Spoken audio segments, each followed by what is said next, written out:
Ready?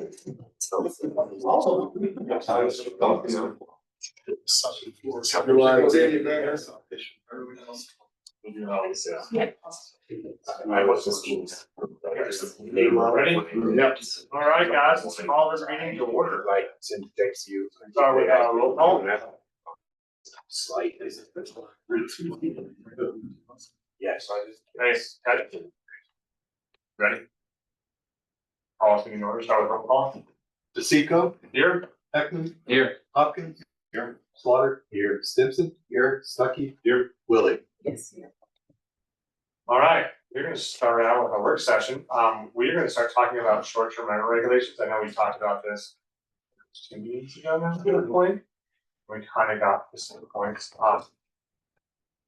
Yeah, does anyone wanna do that meeting with our list? I do not. I've reviewed the list for the interim until you decide to request. Or what if the current regulations is written. Administer that and enforce that. We can do that. If you want to make changes, then we'll do whatever. I think that this is a localized policy as it is in all communities out there.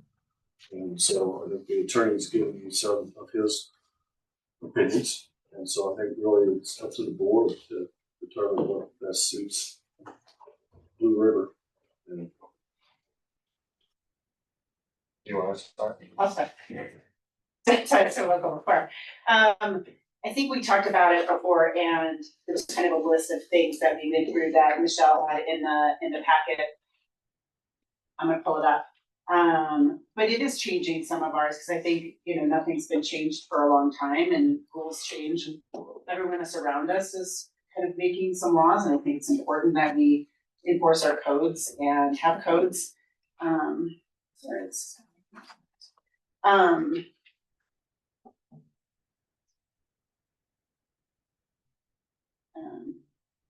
But anyway, I'm gonna pull it up, but if anybody can remember kind of some of those that we went through, there was a whole list of them. And I don't know if you want me just to go down with that list, if anybody has those old packets. I remember when we were talking about that I was kind of, one of the things I was most interested in is doing the per bedroom fee, kind of help offset some of this. Because anytime we're gonna increase regulation or anything, it's going to cost a significant amount more money. So I think that our licenses right now are way too cheap comparatively to what everyone else in the town is doing. And I know that's in the packet, but I remember it being significantly less than Breckenridge or any surrounding town. I think that does really open us up to. Yeah. I think it's just, we're not charging enough. Scalawags and ne'er-do-wells. well, the one thing you need to remember, Nick, that's with regard to fees is that you're allowed to change fees without a vote, obviously, but your fees have to be representative of the amount of effort and time put into it. So it doesn't have to be an exact information, but it's similar to impact fees and everything else. You've got to do your due diligence. You can't just swag and say, well, this is what Brecken is, so we're going to do the same thing. Absolutely. And I think, finding that, what that number is going to be important, right? Like if we're going to introduce some software that's going to be able to check, the STO licenses on there, and it says how many cars that you can have in the driveway, because those are two of the rules that we have right now. And when I went through different, I would say 95% of the listings that I saw didn't have a listing number and didn't say how many cars in the listing. So if we get a software that could do that, I just did a quick search. I don't know anything about the softwares, but it's like, so there's just things we have to research on that, and then enforcement money on that.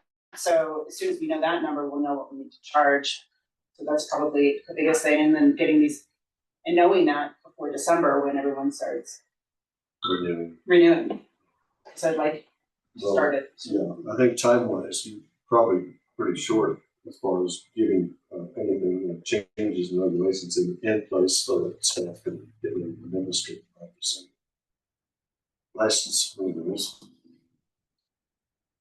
So you don't think we can change any of our regulations? No, I think we have plenty of time. Oh, you say we have plenty. Oh, I thought you said we didn't. No, I think it's short. I would agree. I think it's short. I think we have substantially ready. Yeah. I did. So one of them was increasing the cost. It was recommended, to increase to 200 per bedroom, but when I did a little bit of math in my head, it's definitely more than that. So, you know, getting to that number is important, right? We gotta find out what the software is and how much it would be to get an enforcement person, probably hired, if that's the way people wanna go. The other was, limits on occupancy. So if it's a 2-bedroom house and it sleeps 6 people, that only 6 people can be in the house at one time. So you can't have your buddies over from the house next door to you, you can't have a party. If it's a 6-bed, you know, you can have 6 people in the house. And that's kind of the limits, that's how we kind of rule. A lot of towns have started to do that in order to keep neighborhoods still neighborly. So that's one thing I would like to see. And fire pits, I prefer that short-term rental don't have use to fire pits, especially in our summer seasons and our dry seasons, especially we're in a drought and we have been for many years. And I think having homeowners who have fire pits is one thing, because I think you have a little bit more interest, but somebody who's here for a weekend doesn't care as much about our community. So that's important to me.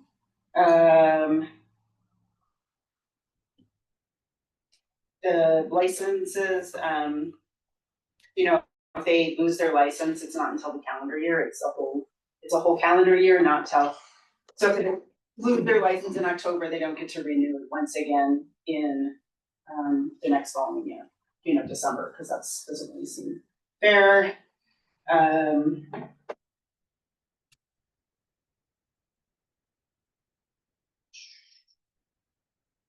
We'll have to come up, I mean, this is all, you know, some of it's probably gonna be a work in progress, with how the appeals and different things go, but I don't know if that would have to be done by December, for the renewals. I mean, we're gonna have, you know, we could keep some of the things the way they are and how we have the appeals now, but that's might be something. Updating our noise ordinances, you know, having their, you know, license require that they're there that they have somebody within 24/7 available. Then a lot of places are like 60 to 90 minutes away, so that when there's something that happens, there. So there's just all these little small ones. I've sent the email out, I can send it again. But those are the things that I care about, and to make sure that, you know, everything, our neighbors all get along. So I don't, Go for it. I'll just tag on yours, try to hit all your bullet points. I don't disagree with increasing the rate to realistically represent and pay for our administrative, whatever it takes administratively to manage our system. I think because of what I hear you saying is you can't just raise rates to discourage people from bidding. So I'm in favor of doing that. I think I had said several times, I thought Michelle was on the right track with a lot of the regulations we had. I'm a proponent of having short-term rentals, but managing them and enforcing it and giving it a chance. I just want to make sure that what we do have is realistically able to be enforced, you know, and managed. So that's one of the things. I think a big thing that was an issue that came up in the last several months that concerned me is I don't think people, the same entity or same owner should have more than one license. So if they own multiple properties, I think you should be allowed to have one license and that's it. And my concern with this is that I think there's some people out there running these places like a business. And I'm just not in favor of it. I don't think that is the spirit of short-term rentals. As long as I've been part of the community, it's usually the spirit of it is to help offset costs for these second homeowners and somewhat justify the purchase they have. So It's a legal ability to make them a liquor licenses for the same thing type of property. Yeah, but there is some case law, not in Colorado, that does inform us not to seek to regulate short-term rentals based upon ownership, multiple ownerships. You know, we'll have to talk about the degree to which we can push that envelope, because the question is going to be always asked, what's the rational justification for that regulation? What health, safety, welfare harm are you preventing by saying one individual can't have 2, 3, or 4? What is it that makes that multiple ownership creating harm to the community? If we can't articulate that, that's a problem. Well, if it's property ownership, right, then I get that. If it's a community concern issue, I don't think that, I mean, most of these people own a second home. Why do they need a third and a fourth unless it's an investment property and they're doing it as a business and just waiting for the appreciation, which I understand that. But if you're saying legally people should have the right to do that, then I guess it's a non-issue. We can't do that. It may well be a non-issue. So then we're back to enforcement, and I think, sorry. Oh, I had a point to make that. I know Gilpin County does something of that nature. There are some that who have, and there are some that. Because they require you, if you're a resident, you think you can have 2 STR licenses, but if you're a non-resident, you can only have 1 STR license in your name. That may be a different issue associated with the issue of if I'm a corporate owner and I can buy up 5 or 6 properties. That's, if you're saying that's no, that's what the law is trying to get to, is the fact that character of the ownership has no, there's no basis in the character of the ownership to regulate for health, safety, and welfare. If you're concerned that they got too many cars and junk, not maintaining it, not having a response, you regulate those through other types of regulations, not just saying blanket, you can't own it. But in that case, though, you're also condoning commercial use in residential area, which is not allowed. That's also the issue with regard to, if you're not in favor of having somebody commercialize their property, but yet you let somebody commercialize their property by renting out full time for the entire year, the way in which you can decommercialize short-term rental is to tell them they can only rent out for a certain amount of time, right? Otherwise, an individual, I own one, my wife owns the other, we rent out full time, year round, 52 weeks out of the year. That's commercialization. But that would be permitted, even if we had regulation that said corporate owners can't own multiple licenses. You're still allowing me to do the same thing that you're concerned about, which is commercializing that property. So you get to commercialization by limiting the amount of time they rent. Well, sorry. Go ahead, John. Just a quick point. If someone writes off on their taxes, they have a home office, isn't that commercializing their house? Like you're getting the write-off? Yeah, that's an IRS regulation. Well, that's a big thing that would come into play in a giant lawsuit, I think. So, getting back to that point you made about regulating how often people can rent their homes, and back to Jody's point, how many people in the house, I don't think that's a realistic, while I don't disagree with it, I think managing it, policing it is unrealistic. How are you gonna know how many people in the house or how many weeks out of the month they get it? If you go online and see how they're advertising it, that's a realistic way. But I just wanna make sure that the rules that we do have are realistically manageable. I really am as you know, I don't mind the short-term rentals, I just don't wanna see the short-term rentals disrupting the neighbors. Because that is a big, you can have them, but don't disrupt the quality of life of other people. And that's what I'm trying to get to. And we've talked a lot about the issue of how short-term rentals impact the community, and it's regulating those impacts. So they walk and talk like a normal home on the block, right? And that's regulating the impacts, parking, trash, fire pits, making them walk and talk like a normal residence. It's just saying you can't own it because you're a corporate owner and you have multiples doesn't get to that issue of walking and talking. The issue is going to be impacts. We need to regulate impacts. It's always the safest permission to be. I do think if we had rules, right, established, it also, your neighbors feel like they can say something too, right? So if you live next door to a house that, has seating for 40 people, but it's a house that's 3 bedrooms, there's a problem there, right? And they might not say it, but I would think that if your license is at stake and you as a neighbor can see that every weekend there's 40 people having some sort of party or a get together or a book club or whatever it is in that property, you're more apt to say, hey, it's getting loud, right? Because it's not like they're, if there's 10 people in the house versus 40 is gonna make some noise. And there's, we have to be, then that's not being a good neighbor. So to me, if you put the regulations out there, then at least they're in the rules Do I think right now we have the ability to police it? No, but will we need our citizens to help us? Can we hire somebody in the future? I do think that's, but if there's no rules, then it doesn't matter. We have to come up with something, in my opinion. 'Cause there's just nothing there now other than license and how many cars you can have, and that's about it. And I guess, And they're not even complying to those small things, and that would be pretty misleading.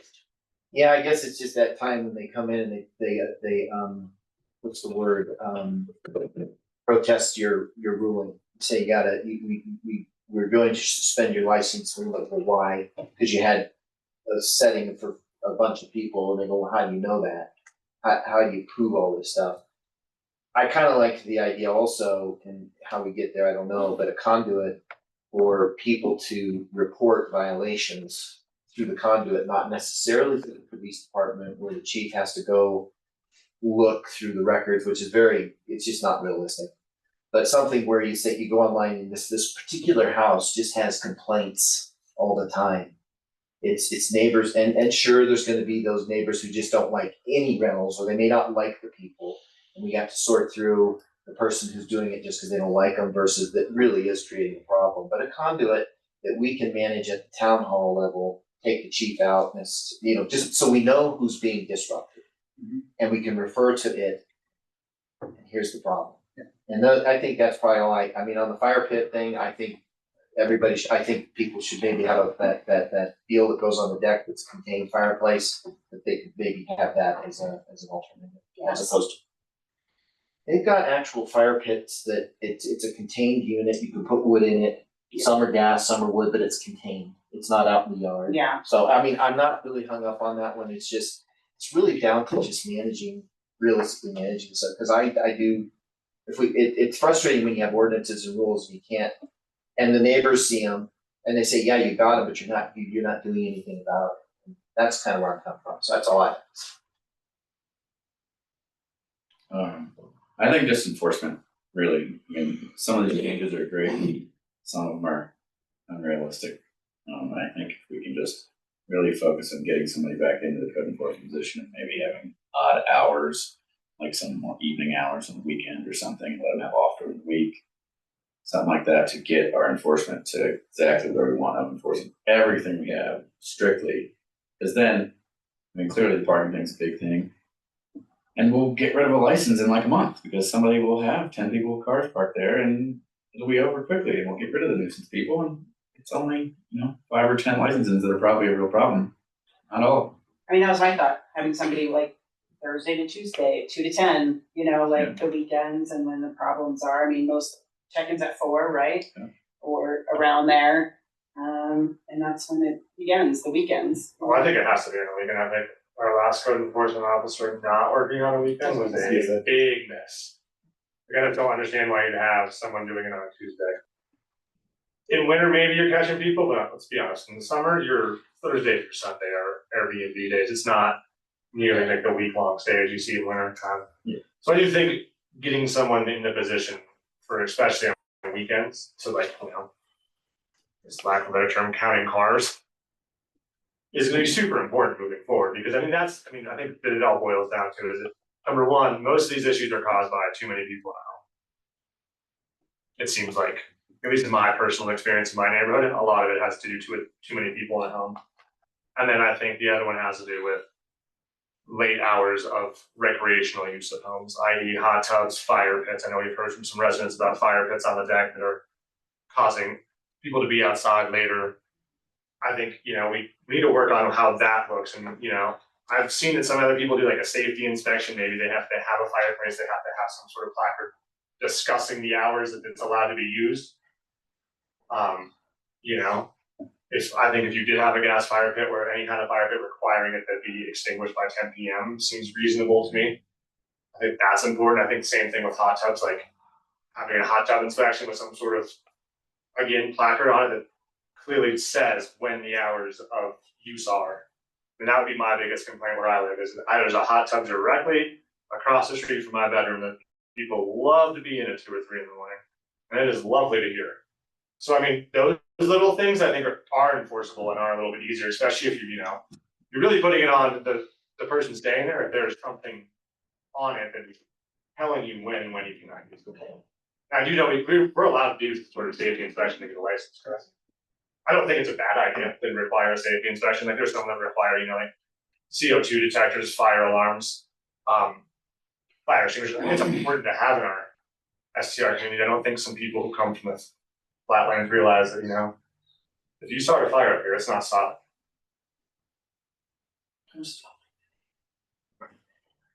So did anything I say was outlandish or, you know what I mean? Like, where do we go from here? Is there anything that I said that people were like, that's crazy? The only thing I thought was just if somebody wanted to have a dinner party and they were a family and there was more than 6 people, you can't really stop that because that's telling all levels we can't do that either. It's actually, you can do that, and it's done in a lot of communities. And it's not, it's for short-term rental only. I'm not saying that you But if can't. they don't have a noise complaint and they're there for dinner and they leave 2 hours later, then I don't think it's disrupting anything. But that's the problem is like, do you have 2 people over for dinner or are you having so one of the houses says, is located next to 2 other houses that are down, right? And it says like, you can have, I forget the wording, and I have somewhere in here, the actual, and it says these 2 houses and they're all within walking distance to each other. And they're all like 4-bedroom houses. So all 4 of those houses, they sell it as you come and hang out all at this house. So that's, you know what I mean? How you say you can't have, there's a lot of communities who have put numbers on houses and you can't have more than that number. I feel like then you get a bigger house, rent a bigger house. If you have 20 people in your party that you wanna hang out with, rent a bigger house. So, Stay Mary, the I understand, and I don't necessarily disagree with that, it's just, I don't know how you realistically Yeah. manage that. And then I also don't know, I mean, what happens if the owner, they short-term rent, they're up there, they're having a big party. I mean, is somebody gonna be peeking in their windows from the street with night vision? I mean, I don't know, it just seems pretty heavy duty to get to that level where we're literally looking at I think we people's find windows. another way to weed out those people. Yeah, I don't disagree. And I think we can. We don't want them to, we don't want people doing it, but how do you discourage it and then enforce it without people feeling like we're spying on them or something? Hope nobody calls it in, then nobody's enforcing it, right? So it does put a lot on the citizens and the people who live in the neighborhood to say there's a party going on. But if you don't say you can't have more than 20 people in this house, then you can have 20 people in the house. You can have 40 people in the house. So if there's not a regulation, then there is no way that there's no problem, right? So yeah, if there are quiet groups that are having dinner, do you think you're gonna call in and be like, oh, they have their friends over? No, what I'm trying to do is get rid of the parties. I don't want a party next to my house. I go to bed and I wanna stay there. And one way to try to address that as a community that's done something like this, they have what's called overnight occupancy limits. So if I have a place, you count up the bedrooms, you get 2 more, whatever the numbers are, and that's how many people can stay overnight. And then you have an occupancy limit for visitors and attendees for some function, and you have a number there. And although you can't, it's really difficult to go knock on the door and ask to count everybody, right? But you can have a code compliance person on a big party that's got a complaint. All I gotta do is stand on the front porch and they can say, I noticed there's more than 10 people there. That's enough evidence for us to prosecute without having to count noses in the room. So that kind of regulation gets you most of the way there without having to look in the window, if you will. Code compliance officer can be our testimony that there was clearly more than X number of people.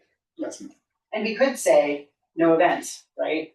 No weddings. It's not, that's commercial. You're bringing in caterers, you're bringing in alcohol, you're bringing in bartenders. Like no events, no weddings, I think we need to have that rule as well. So it's not the little, like having people over for dinner that's a problem. It's the events that are happening in these houses. The multiple events, that's what we've heard from citizens, right? Yes, We have.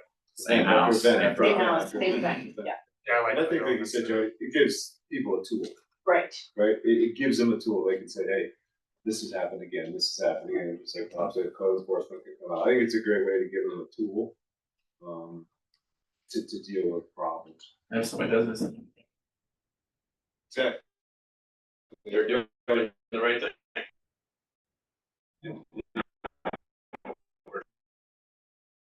Trying to somebody, either in this meeting or somewhere, maybe change, right? So they're gonna, it's kind of like the speed limit. It's, you know, people push a little and you let it go for a little ways, but then there's a point where you say, no, you're getting a ticket. Maybe we have an ordinance that says, no, 9 o'clock is when things, no fires, no, or maybe no fire, or no being in the hot tub. So maybe something like that. Some communities have struggled with regulations that are imposed upon short-term rentals that should be imposed upon the entire community because of the logic behind the regulation. For example, unattended fires after 9 o'clock, no matter whether it's an owner or a lessee. That was what I was suggesting. That should be across the board, right? Or, no outdoor lighting after a certain hour. Why? Because it's bad for the environment, it's bad for the wildlife, it's bad for the character of the community. But it's okay if owners do it and long-term renters do it, but not short-term rentals. No, some regulations you want to have across the board. So always keep that in mind as well. That was my intent with that comment, is it goes across the board.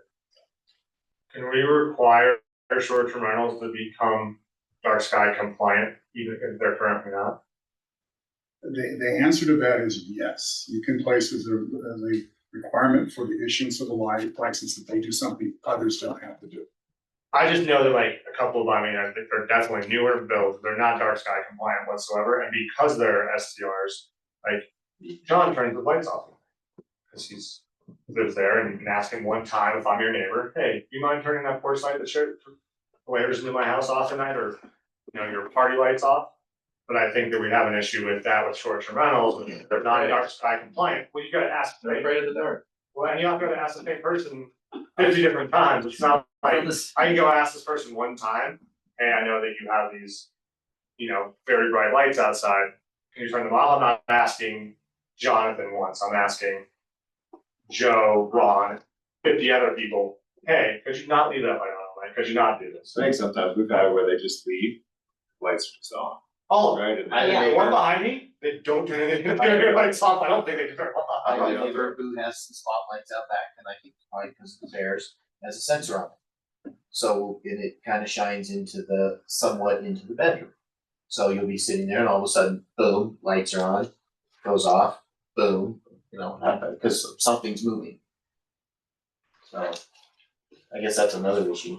I just know that it's very bright in my neighborhood, and that no one's dark sky compliant. And it's just like one of those other things, Yeah. it's like, Isn't that again, you can ask your neighbor nicely, and that usually works in a small town. But you can't ask your neighbor if it's an ST or. Because you're not asking the same person. So I think that part of their safety inspection could be that they have to be 100% dark sky compliant. And it'd be an interesting way to get our town more up to date on the dark sky compliance, that we put effort to do. Is it a requirement for CO now on a new house or remodel to be dark sky? Not dark sky, Well, like but down. certain illumination. Downward cast Only down. lighting. Yeah, downcast. Yeah, And we have that Yeah. already, right? And we just up that to making have your license, you have to walk through, like, go to the code inspector and get your. And going back to the fee issue, this is a very good example of the idea that you charge a fee that's representative of the cost to administer. When it comes to inspecting a brand new SUV or an annual inspection, it takes time. And you have to go through and check the lighting, the illumination, all the signage, the smoke alarms, all that stuff takes time. But you can charge the entire freight to the individual running that short term. That's how fees work. You can show that the expense is reasonably related to what you did for the property. You're good to go. That comes with appeals. It comes with getting your license, inspecting for the license. And then there's always an aspect of fee that goes to enforcement. Okay? Because you have to enforce, and it costs time, effort, money to enforce. So fees can be justified, but you have to spend the time to justify them. One way you really hit STRs is making sure they pay full freight to get the license, because they're often running it as a business. So it's a business license in a sense. Yeah, I like the idea of doing some sort of inspection before some of it's going to do it. Does anyone else like that, hate it?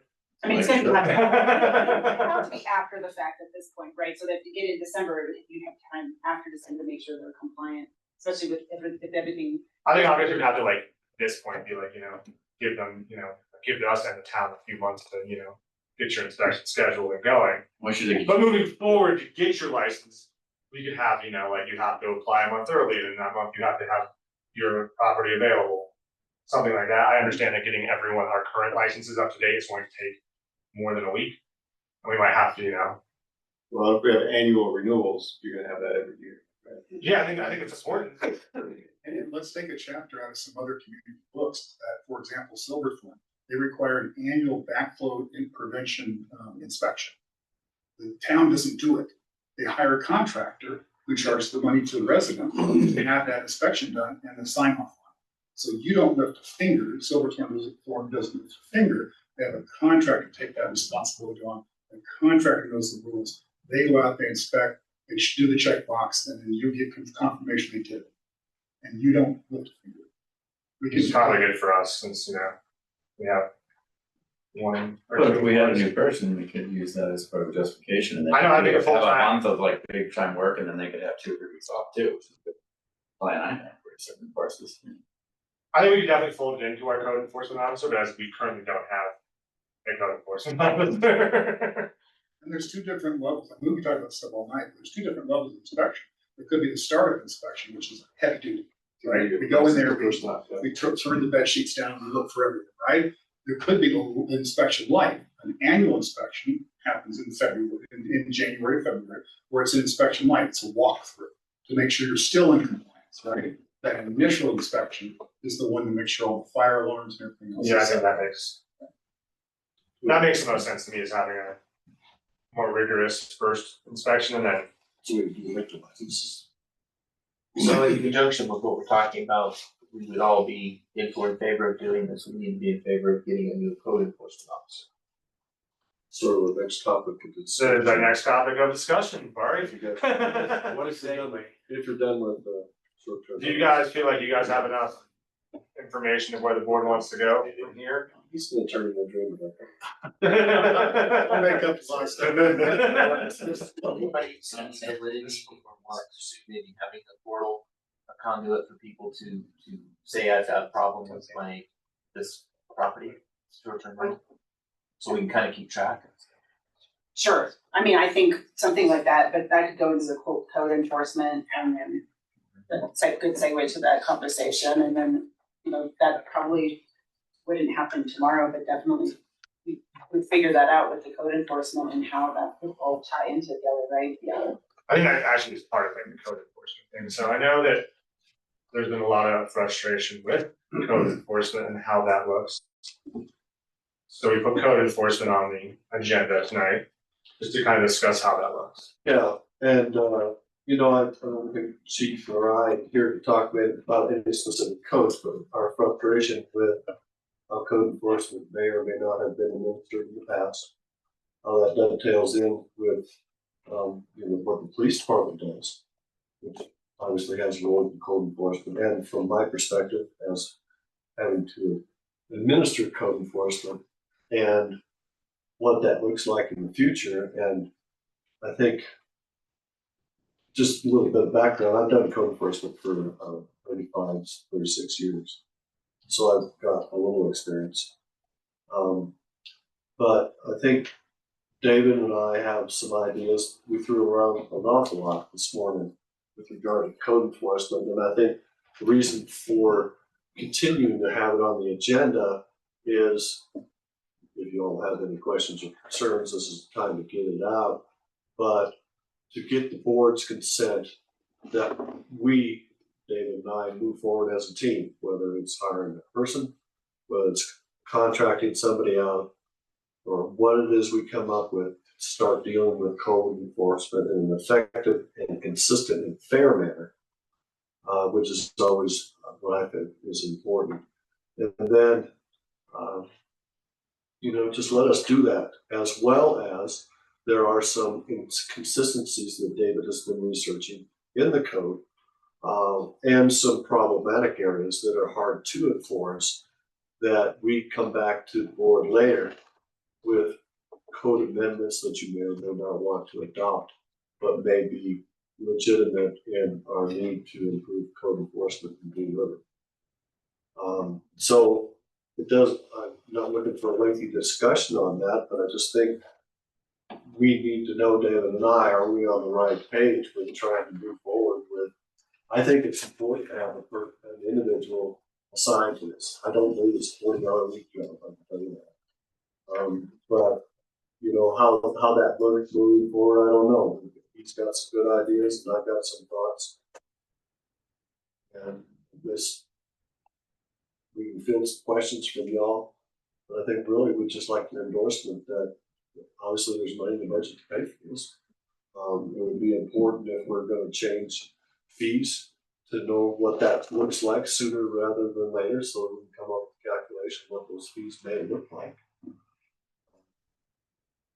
That's just my 2 cents. I don't know, David, if you have something else on that. No, I just, I think some of our struggles, as you kind of pointed out already, have been to inconsistency in the code, the way it's been written and stuff. We'd like to do some revisions about how we get better. So my police department, if they go and investigate violations, we can feed that solid information to the town to track short-term rentals, track this process, make sure we're both, talking the same language and on the same page.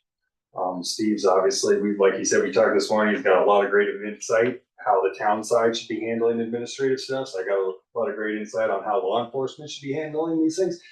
And I think it's appropriate that we come together, build a system and present it to you guys and for your acceptance, or I'd be completely in favor of not even commenting on it, just like you guys come up with plans.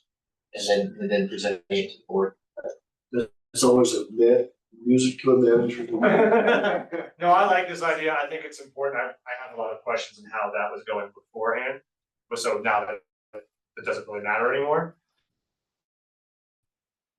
That I want to make sure that we have a concise system in place so that this actually makes sense and is actually, we fielded some emails for that question.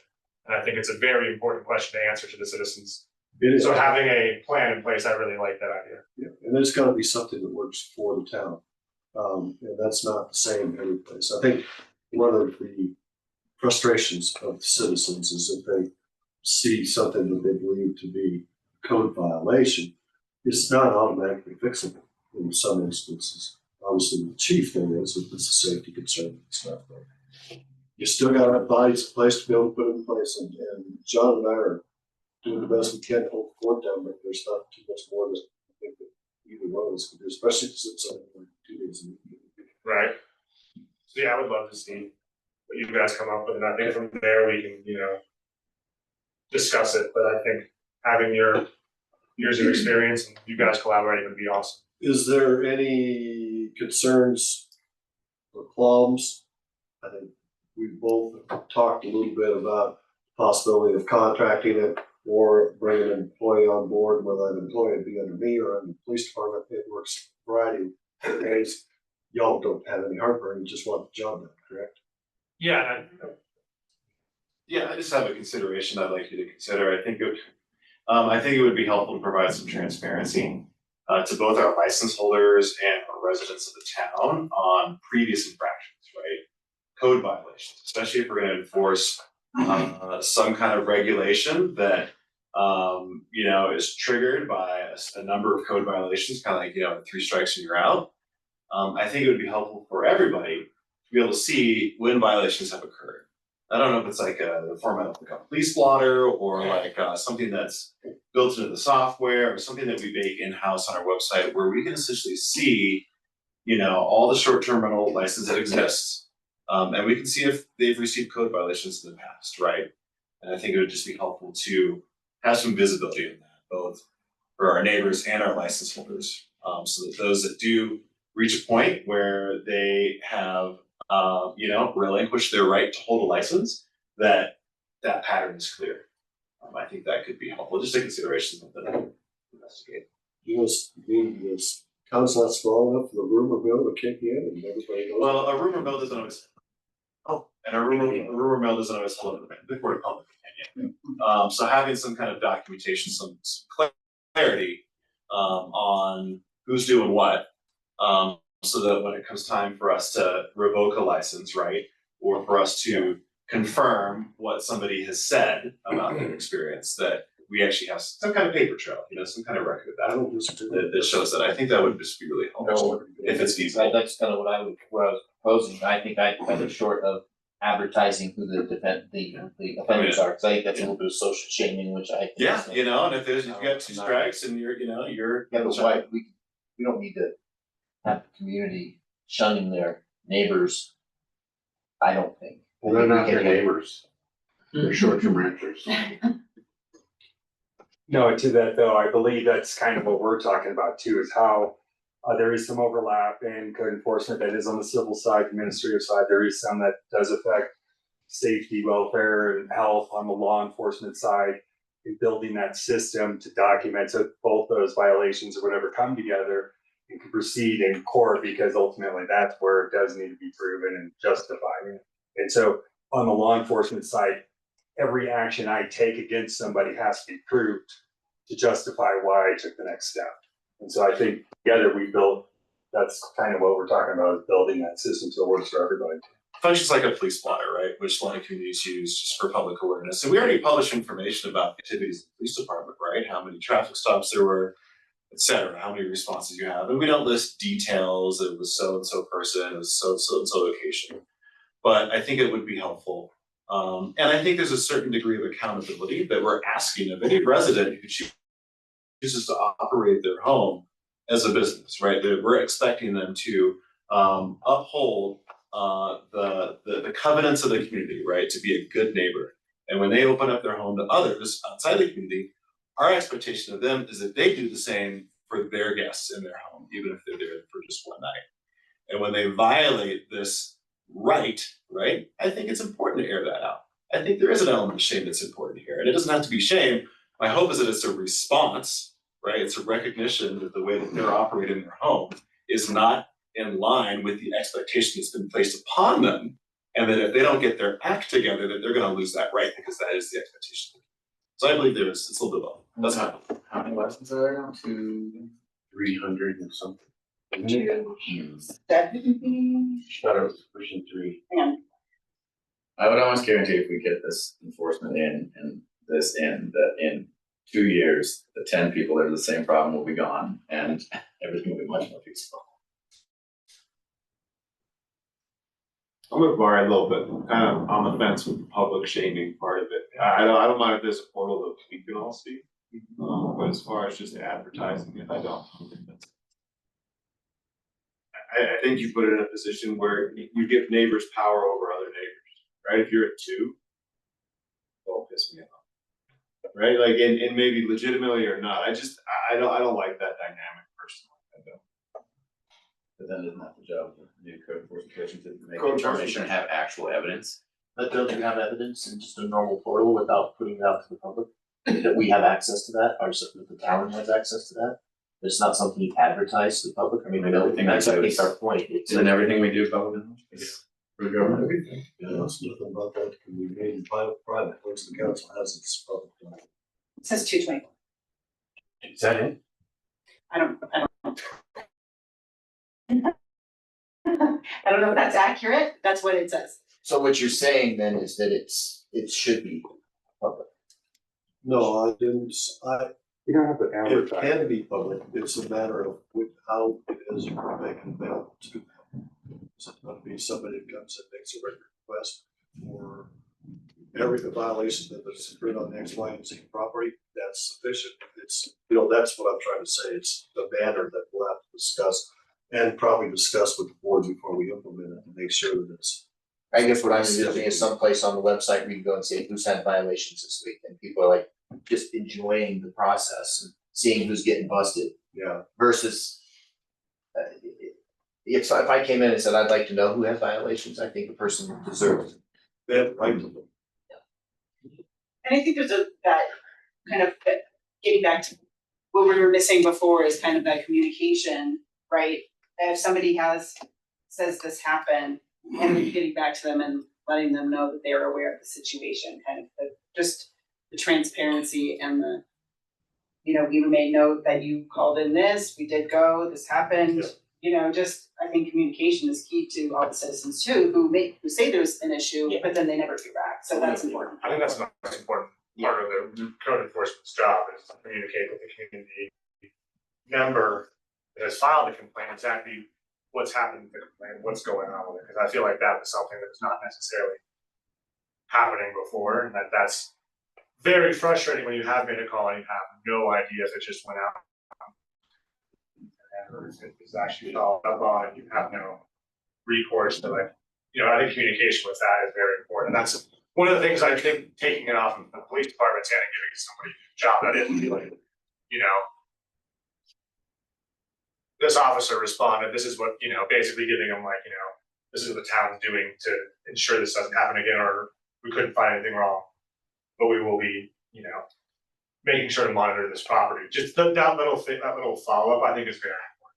I'm going back to the original question that you proposed. I'm all in favor. Sounds like to say you guys come up with a plan. You're the most qualified to do it. And Chief, I'm assuming that there's probably, if there's a code enforcement officer, that there may be times they need backup. If they're in a situation, they need to know they call the police. Yeah, or always the- have the police department's capable. But you know what I'm saying, because some of these situations can get kind of heated. Well, and just something that we also wanted to address too is one of the frustrations we've experienced with our people is they're reporting a violation that's not technically a violation, but it's still disturbing to the community. So we're going to also work together to try to come up with resolutions for those types of things as well. So it's just like, yeah, sorry, not a problem. But be able to address those type of things. And those will be things we present to you guys for your vote. Is like, do we want to enforce it this way or not as well? Yeah, I think, is there anyone opposed to them working on this? All right, well, So the next thing.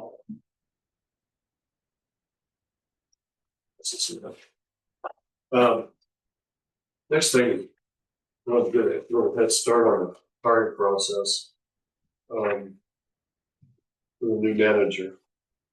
And this, my first assumption is that you want to just hire a manager and not provide a position to manage it. So what's being handed to you now is what you will see at a future meeting that is statutorily required. And one of the requirements as you're moving forward with the hiring process is that you have to have a clearly defined job description. So that's what I included. Basically took the existing job description, which you all may or may not have ever seen, and stripped away the duties of the town clerk from that position. We'll establish that later at a later date, after another discussion, and added a few other duties that I think are important based on what the town attorney and I have discussed, and that's about communication with the board, transparency with the operation, what's going on and how things are, which you saw on my manager's report. And so I wanted to hand this out to you because you'll see it in the future. It talks about the process. It talks about some dates that I'm proposing that I think actually work even in this time that we move into the holidays, which is really crucial for a hiring process, I can tell you from previous experience. But I also wanted to talk and listen to your comments with regards to the job description, because you'll have to approve that. Am I on the right path? Job descriptions do not have to be narrowly defined. This is not, in my opinion. It does prescribe a lot of responsibility on the position, which is actually what managers do for a living. And so I wouldn't weaken that down and say, okay, well, the board will take back some of these responsibilities and this, that, and the other. I wouldn't propose that. And of course, I'm biased. I'm a manager and have been for almost 40 years. But I think there's value to the position and what it does. I think the job description, as I see, this is my third week here. I think it adequately identifies to the extent necessary the duties of the position as it needs to be performed, with a little bit of tweaks. And I think that it's ready to go, but I wanted to feel any questions or concerns you may have, or before we end up with this being an action item on the next agenda. Very excited to have you go through this process with us. And your lead on it, I was impressed with your resume, and I feel like I just wanna wait and see and before I comment on it. Just forward to it. Excited. I appreciate that. I always tell the governing bodies, there's two are the toughest decisions that y'all make as a board is hiring the fire.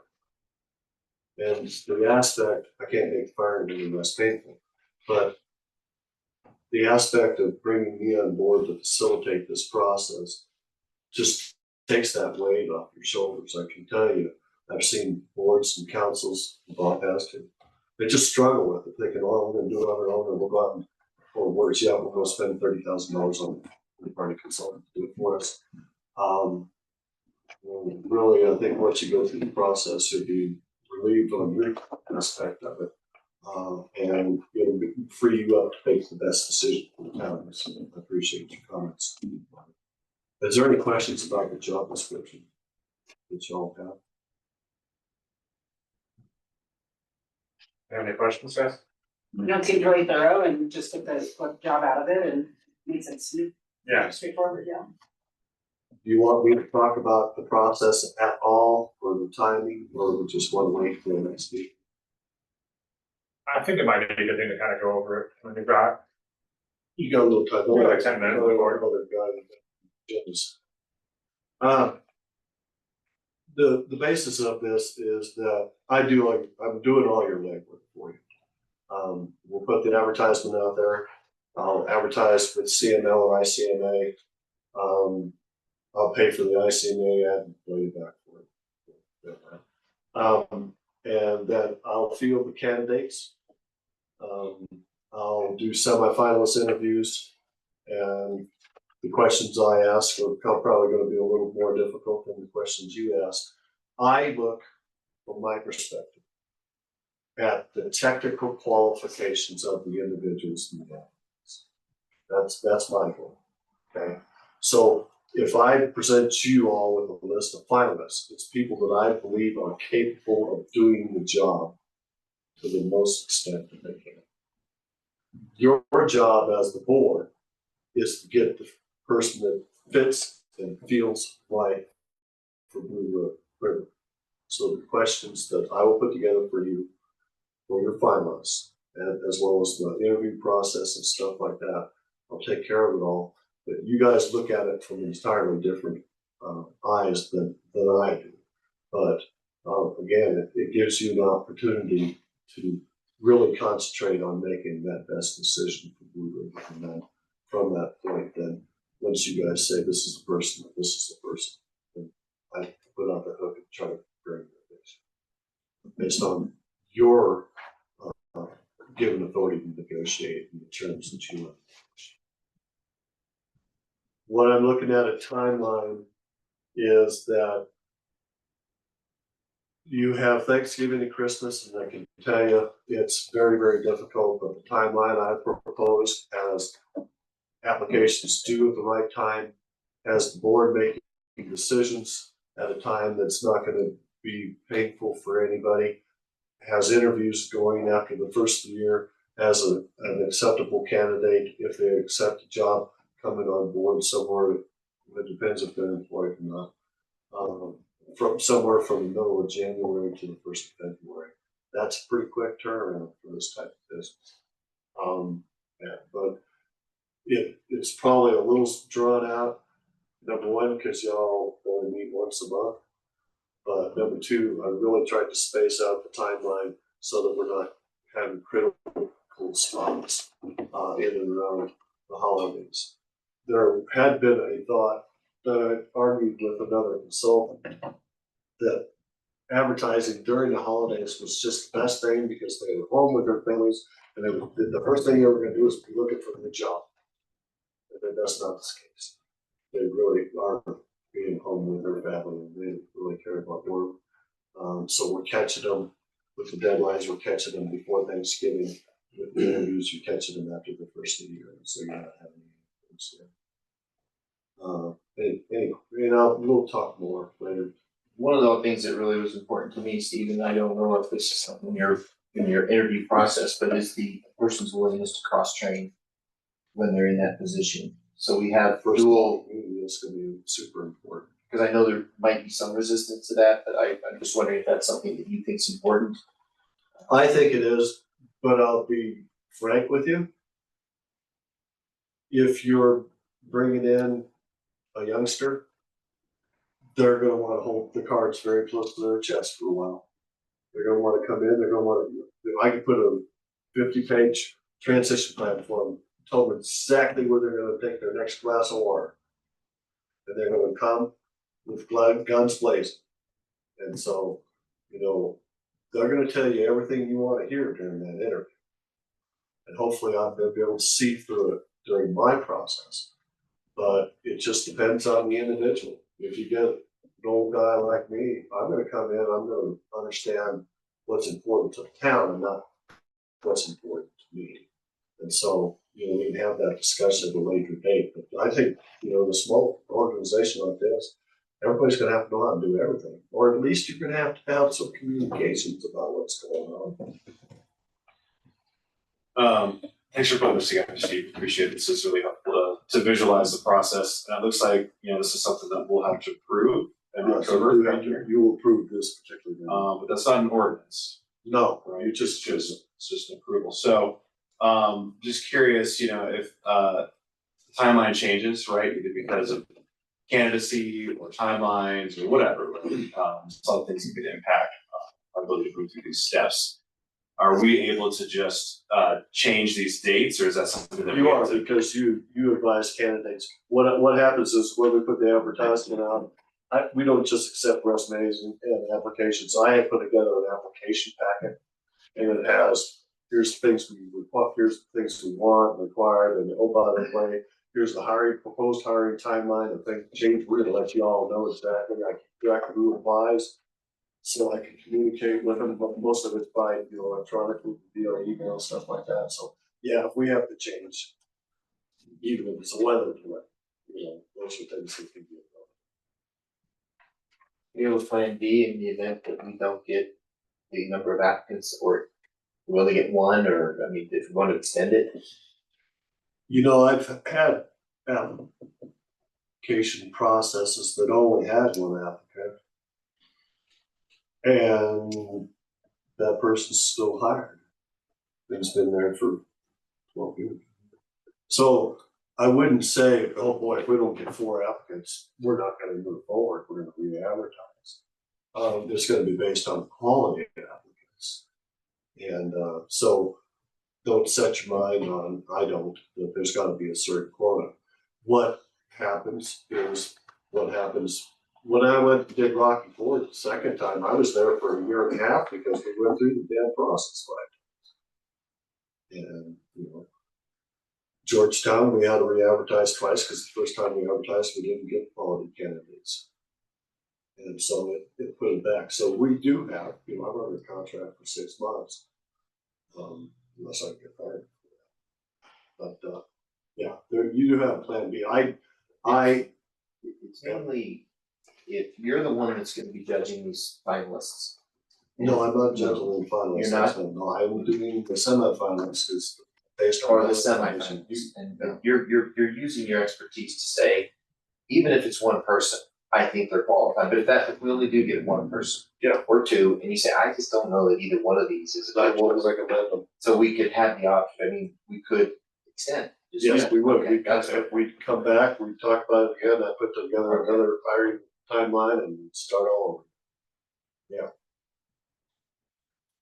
Thank you. Good question.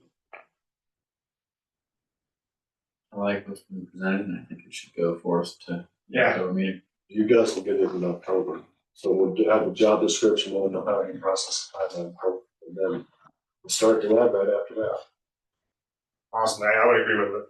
So this made it a lot easier to kind of digest. The thing you'll see for discussion at the next meeting is that I'll frame the advertisement, which is gonna be talking about salary range, residency, blah, blah, blah, blah, all those things. So I will make sure that you guys have it in time so that we can get that according to what you want, because really isn't anything for long at this point. So I'm gonna have to talk to Nick a little bit and get the feel of what is appropriate, what's not appropriate, et cetera, and then we'll talk about that at the next meeting.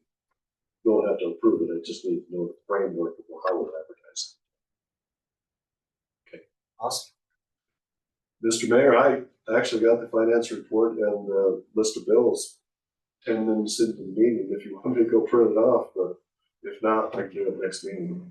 If the next meeting works, I think that's, Okay. as long as that's not jamming you up too much, I don't think it's worth everyone trying to fight it through it. All right.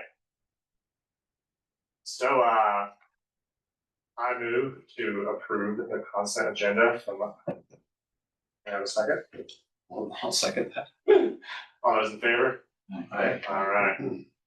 We're not doing With bills. the- Just for the sake of the record, if he is approved for removal, we'll invite him to the approval of the bills.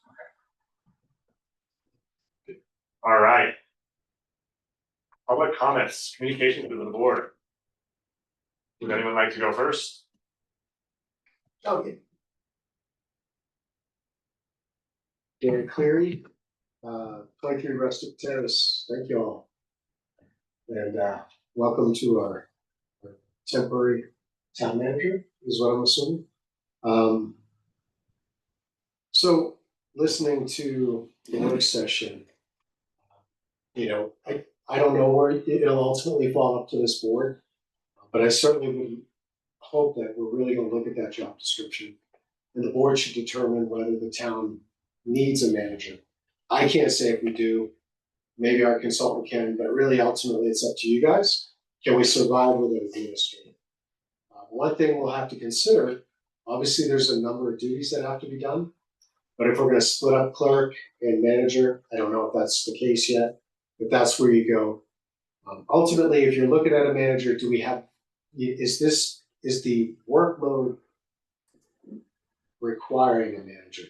Or is it, can we get by with an administrator? Just something to consider. I can't say it, it really is a question for you. The reason I say is though, when you're looking at a manager, you're looking at manager salaries. If we're splitting up job descriptions and cutting down the responsibilities, can we get by with an administrator? Something to contemplate. Maybe look at an administrator's job description and compare it while you're doing this exercise. If you're interested in looking at that. Shifting gears real quick on the topic of short-term rentals. I thought that was good discussion. I don't know where it's gonna lead us, but one thing we could consider is limiting the number of licenses any entity can possess. I don't know how you do that because is a different LLC a different entity? Legally, I have no idea. But one thing that might assist is just limiting the number of nights, unless you are a resident of the town of Blue River. Maybe limit the number of nights that a non-resident can have. I don't know if that's legal. That's a question for your attorney. When you're talking about trying to quantify cost relative to fees, you might consider what the impacts are outside of, I mean, there's a lot there, right? These potential inspections, whether they're done by in-house or contracted. But what's the impact to staff? What's the impact to the roads? Like, how do we quantify that? Because maybe we can't, but there is more use, in my opinion, to roads based on short-term rentals, right? I think one of the biggest things this board could consider, it's all healthy discussion, and I'll leave it to you because I don't envy you. But one thing that is really a viable topic that I haven't heard mentioned in a long time is minimum number of nights, not maximum. I'm not saying no more than 135, although you can certainly contemplate that. But what about a minimum number of nights? Because when we talk about parties, if you're gonna throw a rave, you're doing it for one night. So if you limit that to, let's say 3, 4, 5, I heard, the discussion shifted to what our code enforcement would maybe work Tuesday or Thursday to Tuesday or whatever that might be. Well, maybe that's, if that's a 5-day schedule, Maybe it's a minimum of a 5-day rental or a 3-day rental. Just something to consider, because a one night, think about the impact to the roads. The laundry turns over, the cleaning, the hot tub. Everyone who comes to visit the area wants to go out to eat at least one night. Maybe they want to go golf one day. They're gonna ski 1 or 2 days, whatever it is, whatever season. They have an agenda and they're gonna do those things. But if you have that same visitor here for a longer period, maybe they're gonna spend a couple nights at home. It's just not gonna be, we're here, it's 2 nights, we're gonna party, we're flying in and out, we're zooming in back and forth, ski stuff, we're going on a sleigh ride. Just something to consider, minimum night stays. So I think this is good, healthy discussion, and I appreciate your all effort, so thanks for the opportunity. Thank you. Howdy, Paul Zimmer, Bluegrass, 272 Bluegrass in Sherwood. Good to see you all again. Thanks for coming on board, helping us go through a lot of changes out here. First off, following up on some of Dan's comments regarding short-term rentals, really appreciate the discussion on dark skies. And I know that in my particular case, there was a neighbor who got short-term rental licensing before the land use code was adopted that did have more restrictions on night lighting. And I'm wondering if there's a way, as that license or any other license gets renewed, that they definitely show that they're in compliance with current use codes regarding lighting. To that extent, why not go one step further and revisit the land use code as it applies to night lighting and work with our neighbors to the north here, Breckenridge, that just got certification as a dark sky certified community, the first of its kind as a ski resort. And maybe they've got some ideas that we could incorporate here to look at how we can tighten up how we protect the night light, more importantly, how we protect our environment and how we live here as a community. So that's my couple comments on dark skies as well as on the short-term rental. The others, kudos to everybody for the work that was done by the town of Breckenridge, Blue River, what are those guys were? Town of Breckenridge, Blue River, Summit County, yeah, well, and 40-some volunteers, maybe some of you that did the work on the construction of the pedestrian trail over Pennsylvania Creek just last week. I don't know if you've been out there to see it. It was a great job that was done. Unfortunately, I wasn't there to help out on it. And not only did you build the trail, but also the bridge, but also a trail through the reroute and the Clyde load that the town was responsible for acquiring now. Great job on that. I would just add, it's not done. And the reason why I say that is it's important that we take a lead on closing up the old trail that was parallel to it. That went through several different pieces of private property. So we respect our neighbors there and close it off there so it doesn't invite trespass on their trail. We don't want anybody there. And to the extent I can help on that, I'd be glad to do it. Last comment, as it relates to trails as well, is we have the opportunity to open up the door to the trail on that end, but it's important to make certain that we've got proper authorizations along the whole stretch of the Blue River Trail as it then ties into Fredonia at this end. And there still are a couple of pieces of private property there for which we need some kind of authorizations. And then also, I implore you to revisit the easement that was issued on the lot there on Calle Plata, because there's a portion of the physical trail that is not included in the easement. And it's important to either move the trail so it's 100% in the easement or not in the easement. And if it's not included in the easement, to work with the landowner to get permission to amend that easement. And so wanted to see this close a loop on that. Again, kudos to everybody. It's a great trail, and let's slow down and advertise it until we've got everything lined up. We want to use it first before everybody does. Thanks. Thanks, Paul. Hey, good evening, Chris Daly, 0361 Lakeshore Loop. The principal reason why I wanted to come down here tonight is to sincerely thank each of you individually for this bold, difficult, and courageous action you took to change the tone of this community. I'm deeply appreciative of that. For those of you in the majority, for those of you who weren't in the majority but support the majority decision, it already feels different, and I'm very grateful for that. Now comes the fun part, as Steve has pointed out, right? Now you get to redefine this community in the tone and feel that you want it to be. This is the fun part, and have this community return to one that's that has respect and trust and collaboration. So again, to each of you individually, thank you for that.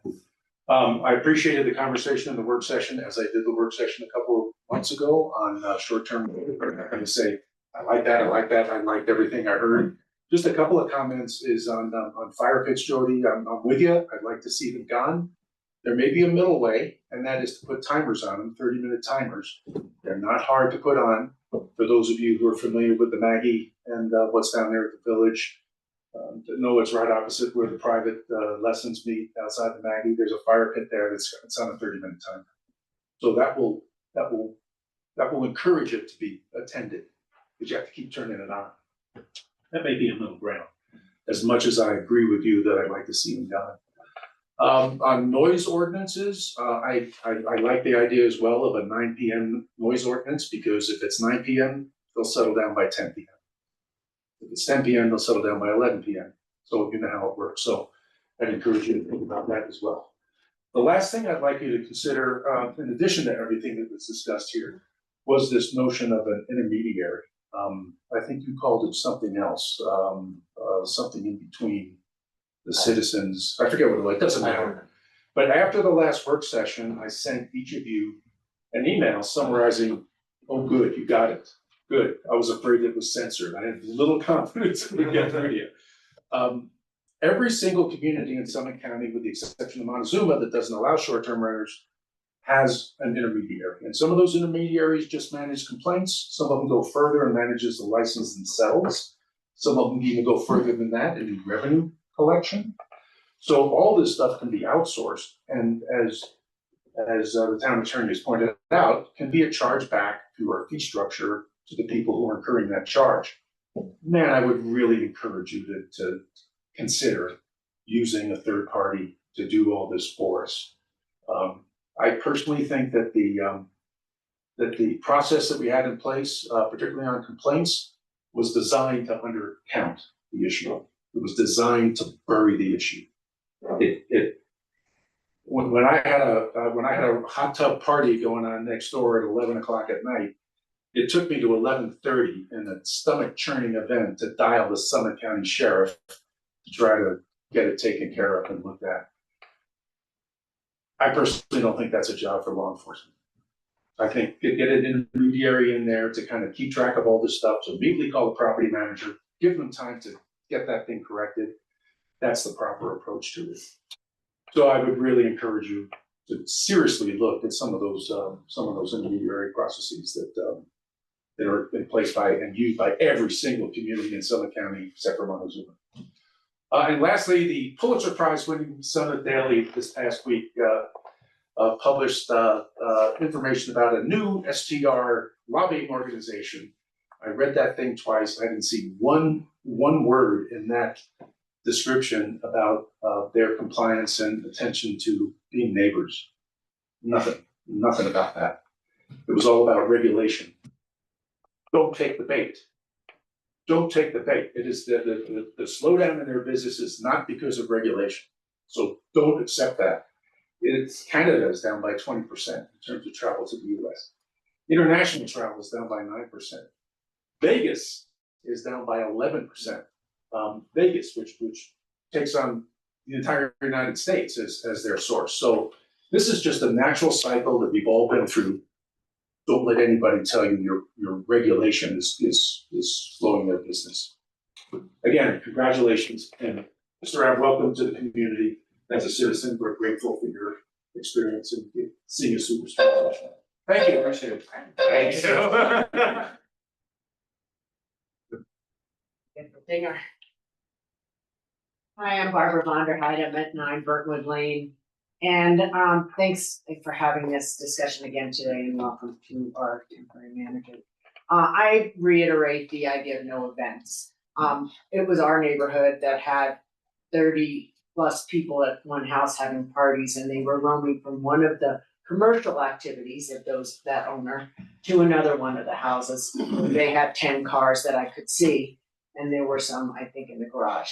The other house had 7 or 8, and the officers did come and ask and ticket, say you had to remove the one off the street.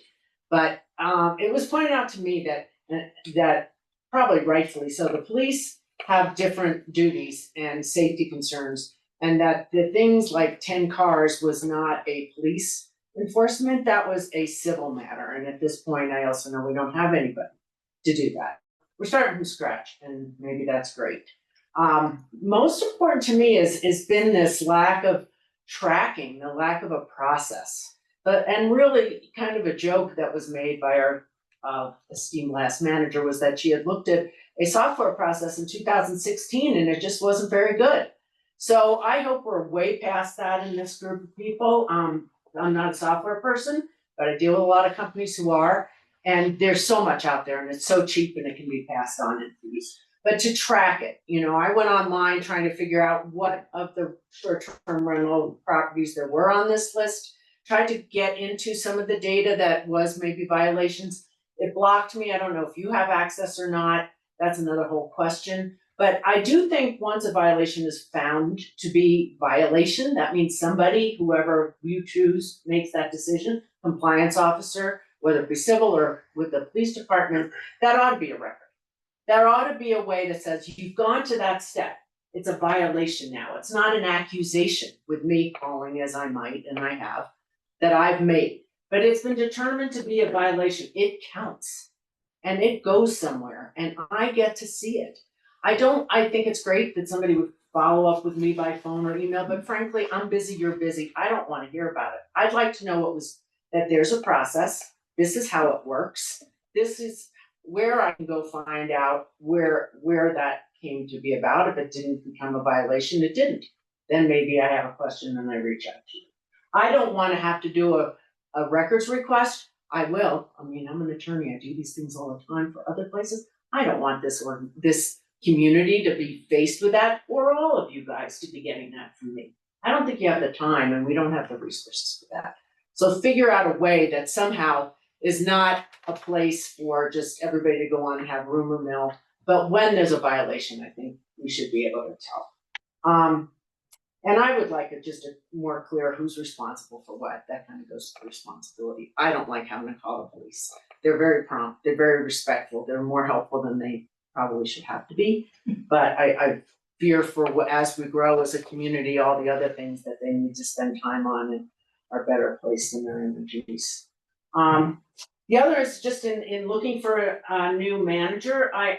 Application processes are so overwhelming. Sometimes people get none, but it's also, the best found people sometimes are in a search. It's a targeted process, and I don't know where we'll make those advertisements but we certainly don't want a whole lot of deluge for you to go through, but I would just encourage that maybe a more targeted search towards people we might know of, or communities we might know of, managers in other places that we can prefer, might be also part of that process. And just, one of the comments was made, do we need an administrator versus a manager? What we had was an administrator, somebody who was more clerically talented than leader talented, decision-making talented, forward-looking, managing processes, carrying out strategies that the town council sends. So I feel strongly we need a talented manager who has experience dealing with these kinds of things, multiple constituents, and is up for what will be a challenging next couple of years. Thanks again for your time and attention. Thank you. Wow.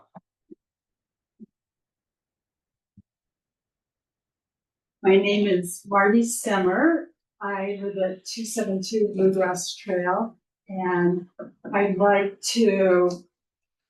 welcome all of the comments that were made, and I welcome you to our community. And I'm so glad of all that the board has taken on some difficult times here, and very much appreciate that.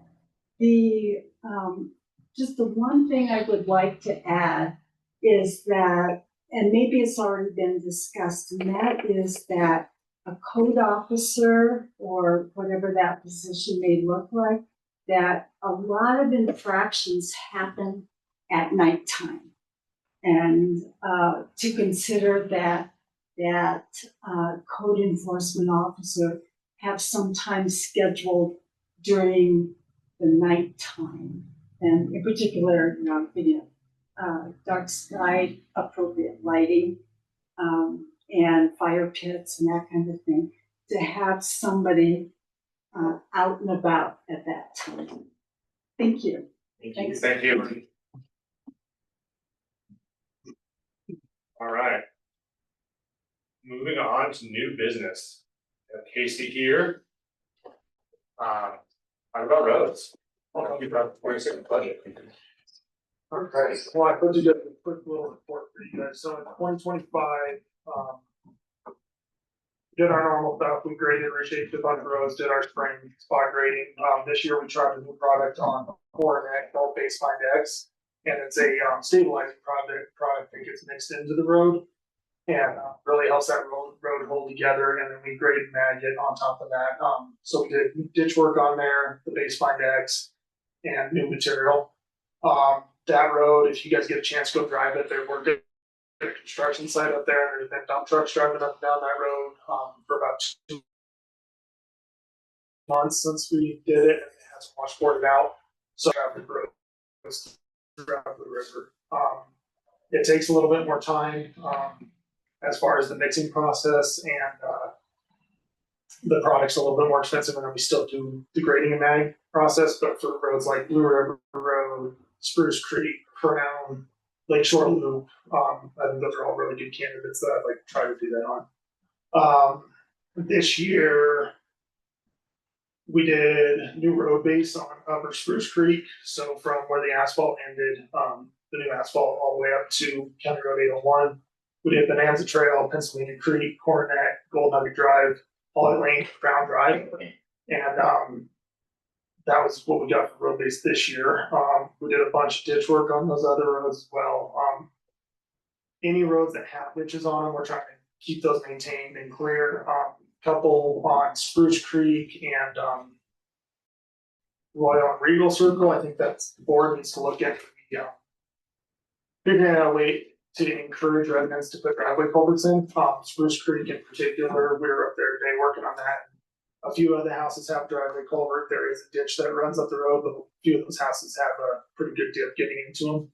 So I think that's something, maybe we could do a cost sharing or something like that with the residents to encourage them to get that installed to help improve the drainage of the road. Royal and Regal didn't have any ditches until the flooding last year. And now they have a decent ditch down that road, but most of the driveways still don't have culverts. A couple big drainage issues I've just to know right now. So on Blue River Road at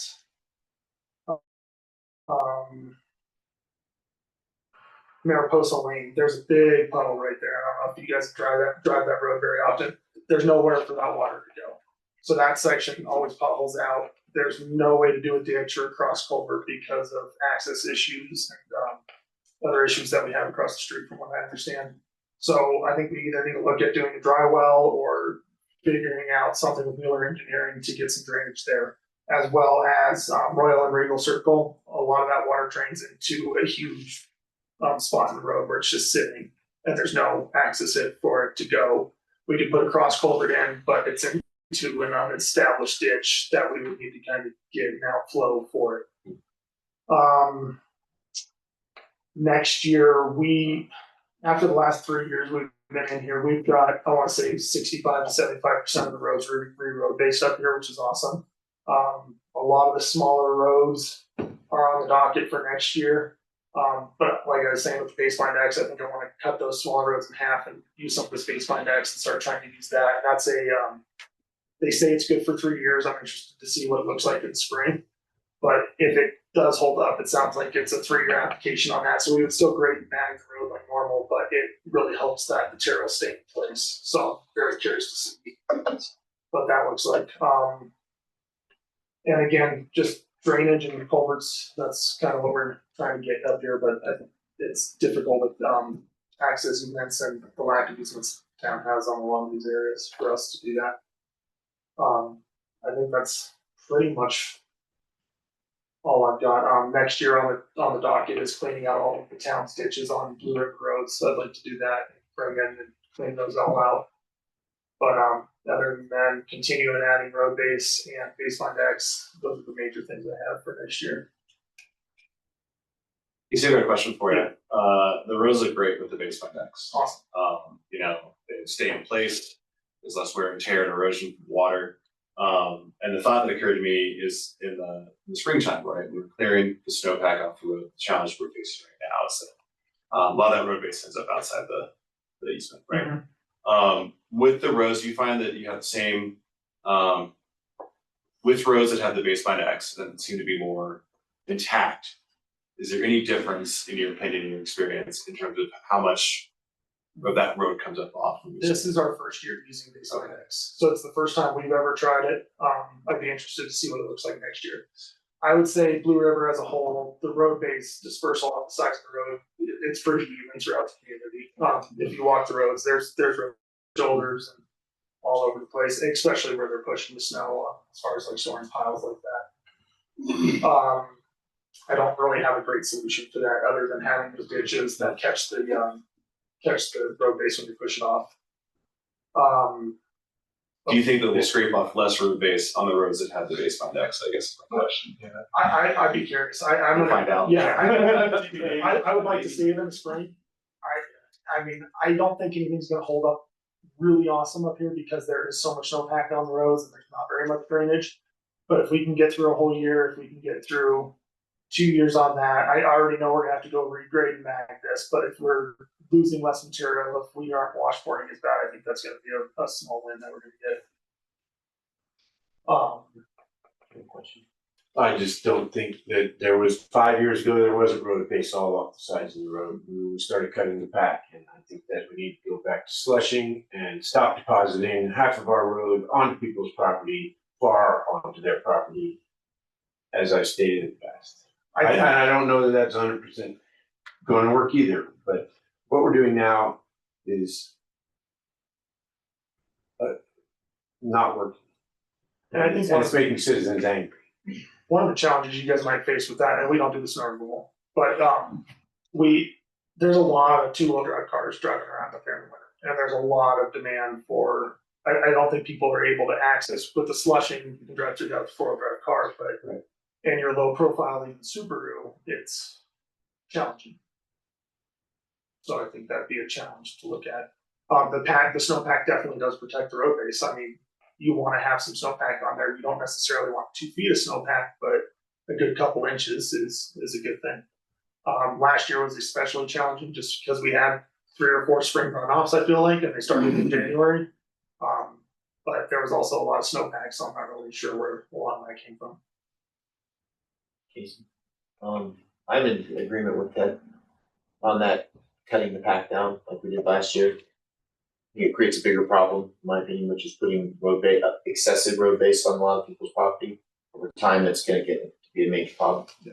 I drove a Nissan Maxima for many years and then gave it to my son. Front wheel drive, low, up Spruce Creek Road, no problem. Yeah. And that was slushing all the different snow contractors we have. I'm anxious or excited to, or would advocate to try a dry well somewhere. I'm anxious to see how that works. My in-laws own Starbucks in town. That water has no place to go. Parking lot was designed to drain into a dry well. It works beautifully. And I think it would work for a while. I think we're gonna deal with a lot of sediment buildup in there being off of the dirt road compared to an asphalt parking lot. We installed some on asphalt parking lots and they work tremendously. Is it possible, just out of curiosity, around one of those areas, maybe putting down some recycled asphalt so there's not as much dirt? Problem with that is then it breaks up and you can't grade it back out. But what I think we would do is dig that dry well down, do a concrete catch basin so we have a place that we can clean out every year that catches that sediment before the water flows down into the dry well to try to maximize the timeline. I got a comment from a neighbor friend up on Coronet, and they said that product you put down is excellent.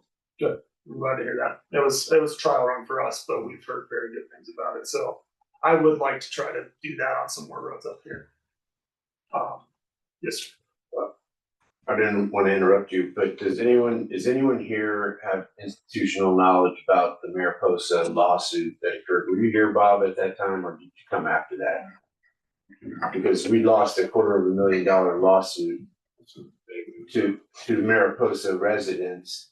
It was quite the issue, and I don't recall the specifics of it, but perhaps we can research what that was all about and get briefed on that or brought back up to speed so that we know, so that we're not putting ourselves in a situation where I know there was water going into people's basements on Mariposa, and there's only like 5 houses over there, but those 5 houses, they all got together and sued the town and won. So maybe we need to revisit that before we commit to. I would say places like Mariposa, Blue River Road, Royal and Regal Circle, we need to do culverts and we need to figure out the outflow from those culverts. Up on top of Coronet where it dips down right before you come up to go to the trailhead, there is nowhere to run a culvert. There's 2 properties, you'd be draining it into someone's basement. I think that is where we should do a dry well. If we can do ditches and culverts, I think that is the most long-term solution for the issue. Because that dry well might last 20 years, and it might last the season. I have the ability to contact Bob Wheeler, which was the guy that maintained the roads previously, and he might be able to bring it. No, He's passed. No, he's dead. Yeah. No, he didn't. I just talked to him 2 days ago. Oh. I talked to him fairly regularly. Oh, that's Bob. You guys like the other Bob has. Bob is Different Bob Bob. out of every. This Bob moved to Missouri and handed it all off to Casey pretty much. I mean, Casey applied and we got all that, but Bob recommended Casey to us and he's moved to Missouri, but I think I can maybe ask him and see what he recalls and what he can bring us up to speed on what that was all about. But I That was would, just for Mariposa. and I would encourage the town, if we can get a long-term solution like that drainage and outflow culvert stitches, let's do that over the dry well. But there are gonna be areas where the dry well solution, and I think we try it, and we'll do a catch basin in there that we can maintain and suck out vacuum every year. Obviously, all these projects would be outside of the normal budget, correct? Yes and no, I mean, usually the way it's kind of worked is we kind of get our budget number for the year and we come up with a plan of, we always do the grading. Yeah. We always do our spring touch up. This year, we had a little bit of money left over, so we put that money towards putting new road base up on Spruce Creek. So we kind of get that budgetary number. I try to leave money on the table for the fall for any emergencies that come up. Any culvert washes out, flooding, that kind of stuff, and then we come through and do our fall grading, or we say, okay, well, these 2 roads are lower on the priority list, but we have money left and we're gonna put those, that road base on that road before the end of the season. So a lot of that stuff would fall within our normal budget. We might just cut off a road for that year and put it on for next year. Okay. Or cut off the baseline next on this road or something like that, but our grading and mag applications are the same every year. We have tried a product called Durblend, and we did it on Blue River Road last year. We applied it wrong, it was too cold, it was stored up here too cold, they didn't give us the winter blend, it was weird. We actually just did it out of Blue Valley Ranch and Silver Thorn this year as well. It's got a way lower mag concentration in it. It is about 25 to 30% more expensive. It's something that if we, I think we would do it on all the roads up here, and that's something to look at too. But that's just gonna cut into the amount of work we can fit in with that budget with the road base. And we've had a pretty healthy budget as far as getting roads rebased and stuff like that. So I think it's good. You guys are putting a lot of effort into the roads up here. They're significantly better than these. Yeah, for sure. What does an average culvert cost? I know there's no such thing as average, but It's At 20 foot pipe. 25 pipes, $800, somewhere in there. And that's why I'm kind of looking, and if we were to order, so say we were to do all the culverts on Regal Circle, we would get a semi truckload of them up here and we'd get discounts on that. And then maybe the town could work with homeowners and we could get the drainage established on road. I don't think we need 8 foot wide ditches that are 4 feet deep. I think we need a place for the water to go and get to. That's a ditch that we maintain pretty much every year. So I think that'd be a good maybe medium solution, because I know that on Sherwood, a couple of years ago, all that got turned down because of the outflow on that road. The property owners weren't allowing the outflow to go through. So if we can try to find an in between to make some of that work, it'd be really good. Yeah, I think it makes sense. I think it's something we should look at is what the town can do to subsidize, have people putting culverts in to make the drainage better. At least on these roads with ditches already in place. I mean, Wilderness Drive, I don't really know where you're gonna put a ditch on there. That would be a candidate for dry wells. It's just very flat. And same with Mountain View. There's just some of these areas that it's too flat. You can do it, but how much property you have to take or get easements through and all that. So I think keeping our footprint as small as we can with that would be ideal for the community. Just my clarification, and forgive my ignorance, a dry well, we're just digging a hole down, Big hole filled with washed rock, basically where the water percolates down into just there. absorbed down to the water table. How deep was It depends, there's a calculation for like road flow for culverts and stuff, but on a road, I would say you're digging a 10 foot deep hole, that's 10 to 12 feet wide, and so it's a huge hole in the road. And then you backfill it, put in some fabric to keep the sediment out, and then the water would flow into there and then escape. Big rocks, Thank you. And a lot of times they have an engineered solution for that type of thing, which was probably something we would look at doing if they were going into town roads. But that's the basic of it. Any other questions, requests, concerns? I will say that the spring grading, I'm not gonna say it's a waste of time, but it's a waste of time. It's so muddy up here and there's so much, there's snowbanks and everything. I feel like when we're putting a huge Band-Aid on it for, it might last a week or a couple days. I think that's at the end of the winter season, we need to try to get the contractor to push those snowbanks back as far as they can to get that, so it's melting down into the edges of the road. And then that'll make the spot grading more efficient. As a guy who lives at the very end of the road, I'm happy when you come to spot grade. Yeah, because you have. You know. Yeah, but I mean, and it holds up for, a lot of them go away, but it just depends on when we hit it. Yeah. I would say as far as Crown Drive goes, I agree with what you said, it was very temporary. Yeah, it was way better than some, there was years that was 50 yards of just landmine potholes. So this year was like, it got bad, but it never got to the point where you were just like, I was low turning on the road, just getting 50 Yeah. drive around. I would say it's worth doing, but just so the board knows. It's a temporary. It's a temporary Band-Aid, and when we're up here, we usually spend 2 days and run around and fill in the holes, and that's about all we do. At least our roads are dirt, so we have an excuse, unlike CDOT Highway 9. I would venture to guess most of these roads in town are better than Highway 9. You did a good job, appreciate you. Yeah, you're doing a good job. I love working for you guys, anytime I can lend my advice or anything like that, and I've already told the new town manager that we should go take a drive, and so he knows what we should look at for, concerns and all of that stuff in the future.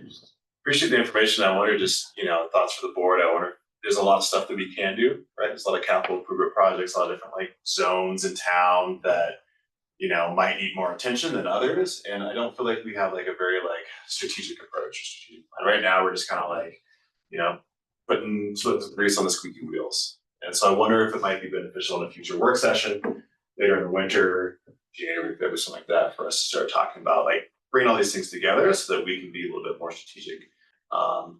Take some thoughts, address some of the concerns about outflow and land ownership and really, put a plan together. And I think drainage is your guys' biggest concern up here. As far as the roads go, I have from 2023 to this year on Google Maps, all the roads in different colors of what we've done, and then future roads planned. So that's awesome. Those future roads, some of them are, I forget what this one's called, but I mean, they have 2 houses on them. So I call that a lower priority road. like Alpha View Drive off of, down almost towards Breckenridge, there's 2 homes on there, so my thought process is, let's put this money towards the roads that more people travel on, unless there is a major issue on this road. They still grade it every year, but they're just on the back burner. So that information will be helpful. You've done an inventory. You've got the best information. You know more than anybody here, probably on this board, about what we can do and where we can go. And at the end of the day, we gather that information, we have to make decisions, right? Prioritize those decisions. It'd be helpful to kind of connect and put together kind of a shopping list. Yeah, especially with some more expensive projects like the drywall and stuff, that we were probably going to actually have to budget for those, that will not fall into. That's why I was asking about normal budget. I just don't want to. Oh yeah, go do them all, and the next thing you know, we get a bill and we're like, oh. And a lot of them, like the culvert we did up on Holly Lane, there was never a culvert, it was flowing across the road.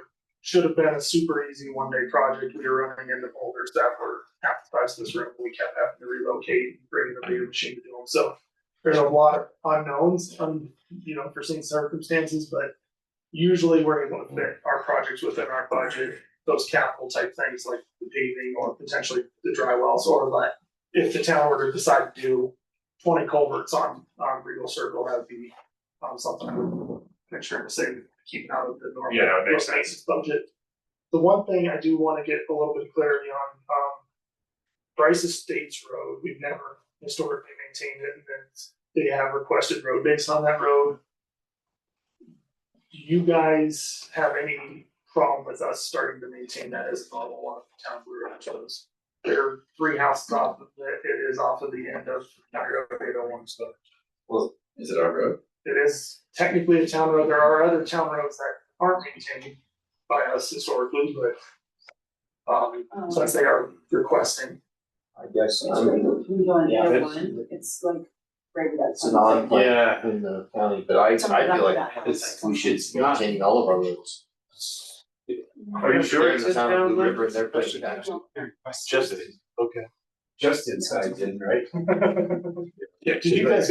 County Road 802, Yeah, So I didn't know exactly where it was. it's right at the border sign for Summit County and Blue River. So Summit County does it now? No. Oh, no. Nobody does.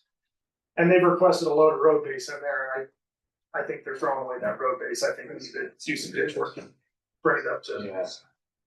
Numbers. Bob, you can comment. They're in the town of Blue River paying taxes, they have a right to have the roads maintained, right? Our obligation to maintain roads is to make sure there's not dangerous condition on the road. That's our sum total. Yeah, taxpayers don't have any legal right to maintenance of the road. We have a legal obligation to make sure it's safe. What are we talking about? I mean, it's a whole road that needs road base. It would need to be on next year's plan. But I mean, it just would fall in on one of those smaller. Have you been up there? Yeah, Okay. they're last. Is it a justified request? They need road base, but they also need ditches put in and cleaned out, stuff like that. And I don't think Bob Wheeler maintained this road before either, and that's why I wanna get clarity on that. It looks like, I'd like to see some surveys, 'cause it looks like the town boundary runs along the road, and so in terms of our easement. Great, but I mean, that's the sign, it's like. Yeah. End of So, Blue River, and then I thought Grayson Marks. yeah, so, Right, signs, exactly. How you move through the house. Yeah. Like the time after my house, it says Right. welcome to Blue River. So just to be clear, Casey, they're asking for maintenance on Bryce Estates. Yeah, I love when that sign goes. So that's cool. Blue River anymore. Plat as well. Plat to the town, looks like on that map. The town actually owns a lot on that The town owns a lot. Okay, well, yeah, that seems like. So, Yeah, then we should probably be maintaining that. I think if they're paying taxes like the rest. Do we collect tax for that tax base then? Yeah. Yes, Yes, they will. It's not that big. the live in town boundary, we should. so also bringing that to light, County Road 600 and Colorado Lane up by Plata. Some of these, you'll need to do some back research. Yeah. Some of these roads had agreements that they would maintain, like, for instance, what is the subdivision across the highway there? It's escaping me. They are privately maintained. There have been a number of roads, and there's been times over the years they'll come in and say, we want you to take this road because we can't afford to do it anymore. So you may need to, I don't know how records That's are a good kept. point, Dan. Bryce Estates might have on their plat an agreement that they are privately maintained. I don't know. So how would I do this? How about I get a list together of these roads that I have in question and I will send it to you and we can do some research on that and figure out if that's something we wanna You should pursue. be correct about that. Yeah, we can put it on an agenda in the future. Before Give that we- information. Before we make any commitments, Before we doing any work. take a load of road base or something. Yeah, before we do any work on it, I think it's important we understand there was an agreement. The only other thing, and I was mentioning this the other day, is the bus stop. It's great. We don't have anywhere to leave material or stuff like that. And I don't know if the town owns any property or lot that we could temporarily stage stuff that we pull out of the ditches and we could use that somewhere else or something of that sort. And that's something we might need to look into with the new town manager or We could potentially ask the Theobald's, who owns everything around that. If Yeah. we could borrow a portion of it, but some type of agreement. yeah. And just, I mean, when we're doing a ditch project, it'd be nice to be able to dump it, and then when, in this off time, we can haul it off to landfill if we don't use it on another project at the end of the season. And I would say County Road 600, we should strongly encourage Upper Sanitation to maintain the road that services all of their facilities that they charge us way too much for. So I will do that, I will get a list of these roads that I have in question, and then we can work together and, try to figure out agreements. Yeah, I can see for subdivision agreement or Yeah. notice on subdivision plan. And that's just historically from when Bob came in, I mean, to the best of my knowledge, the town has never maintained these roads, and that's why I have a question on that. That makes sense. And the prior contractor didn't either, so I So think. you'll put a list of those together? I will put it together. Yeah, we'll get more information, we'll put it back on the agenda, we'll discuss what we want to do there. And then if you guys have any other, questions, concerns, or stuff this winter that comes up, I'd be happy to consult your, give my opinion on. I'm glad you're keeping kind of a list of places that you're kind of putting priorities on. That'll help us. And our ditch work and culvert cleaning towards this time of year, it gets hard with locates because it is like the busiest part of the season. So I'm getting these written down areas that need dug out, and then we will do those next summer. And then, Barry, to your concern from previous meetings, when we go through and do that spot grade, I think I've talked to you offline about that. Doesn't work awesome on your hill roads, but throughout the rest of the subdivision, usually we do that just to kind of make the phone stop ringing and everybody gets graded. And then at the end of it all, we come through and grade mag. But with these roads with the big hills, I think we need to start trying to mag it faster. So it just depends on when supplies can get up in here and that kind of stuff. Yeah, it's amazing when it does after just a day. But on some of these smaller roads, it's not, or Okay. you're a very busy road, and so is Crown. But on Wilderness and Mountain View, it's not too bad. And it gives Glad you're mindful of all that. it gives us time to do the other work, because we don't wanna grade Niagara Road and then pull all the ditch rings out and put it on the road that we just did, so. There's a method to madness, I guess. Anything else, guys? Thanks, Casey. Thanks, Casey. All right. We have anything from Wildfire Council? Then? We had a meeting scheduled for Thursday, the 18th. However, there was conflicts, not with me. I don't know what they were, but it has been rescheduled for the 25th. So I will be back from Avalon and I will be in attendance. Perfect. All right. I intend to. Staff reports? No mayor report? Oh, yeah, I don't really, I mean. No. Is anybody covering down on transportation? We're still working on We haven't got the agreement finalized. What I had you sign was the most recent iteration. of Okay, so the, it's Out of the district. yeah. Yeah. But that beyond that, no, we haven't gotten anywhere since the last meeting. Everyone's still signing stuff. Thank you. Was it town manager or anything? Well, I did, I think, number one, I presented you with the task list, that'll be updated obviously as more assignments come my way. Just to keep you all involved and informed as to where certain things are, who's taking care of them. Timeline and when things might be accomplished and where it is in the process of being completed. So it's an important tool and it will carry over to the future person that takes his place. I did want to talk about the 2026 budget just really quickly and realize that I have looked at the financials. I think your budget's not very difficult. Could be surprised later. There is legal requirement that the preliminary budget be done and published and available for public scrutiny as of October 15th. So I will get that done. That's not going to be, that'll be a no-brainer. The question will be with regard to the boards sitting down and discussing with me in a workshop setting. It will be during the council meeting. The 2026 budget, so I can get some ideas from you if there's going to be any changes or what you're thinking about personnel and all these things. And I guess I need to understand, you guys wouldn't have to approve the budget obviously until December. Do you want to try to sit down prior to the release of the budget, which is just nothing but preliminary numbers that I'm required to do on October 15th, or just go on my comfort level and maybe it happens after the 15th? I just sort of need to get, some boards are really, really stiff about it. They don't want anything going out the door until they've had a chance to at least look at it and give their comments. Some people just tell me, Steve, do whatever you're going to do and I'll just approve it later. I just need to understand because I don't know anything. What your thoughts may be. I'd like to see you just go ahead and do it with your comfort level, and if you need a special meeting because you're not comfortable, I'd be happy to do that, but I think the board of trustees need an opportunity to look at your approved budget and make comments. Is that appropriate? It's not inappropriate because once I get done with it and I give it to y'all, it's yours. So you can do with what you wish.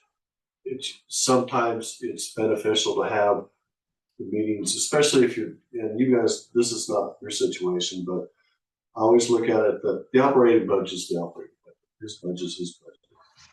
Those don't change. What changes is capital improvements and personnel. Most things the boards are usually involved in.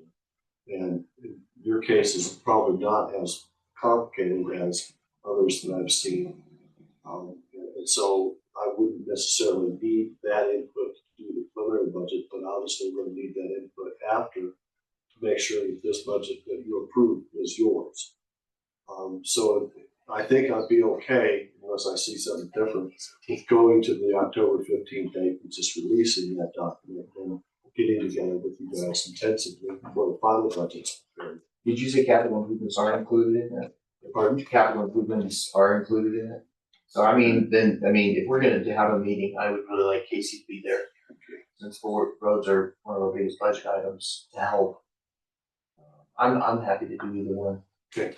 A special meeting or That'd be a work session. a work session. I think I'm comfortable with you releasing the budget on. Yeah, if you see something. Also use a work session at the beginning of the October meeting to kind of go through any or all of those needs we might have. And questions. I think that's probably, I need to have one after October 15th or the October meeting, sorry. We can address that then.